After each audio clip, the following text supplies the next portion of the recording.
後來鄉親啊，這個氣象署的統計，屏東九如鄉在9點鐘內累積的雨量突破到450毫米，雨水湧入去徛街、大路嘛攏出水。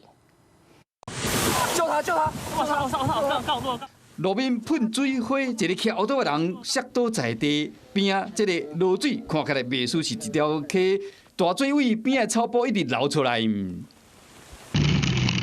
這是屏東科技大學，予大家這學生連去讀冊都困難，騎倒擺攏真細緻來看九如鄉。車路攏淹水，連人家厝的室內嘛攏水，家具桌啊椅啊攏浸水。這裡是九如最高的耆老村，哦，已經都淹成這樣了。那其他的地方可能會更嚴重。哦，那我們看到馬路兩邊的農田已經整個都是被淹沒了。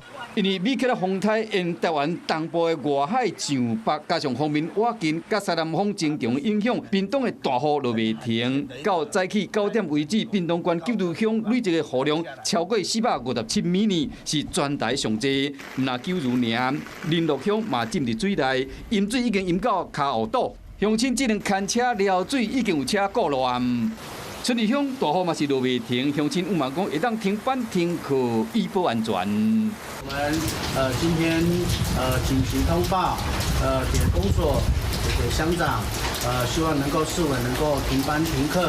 拼大雨，互人袂赴反應。屏東有真濟所在有淹水的災情，溫暖的厝互落水淹去，鄉親只嘛講，雨趕緊停，會當好好整理家園。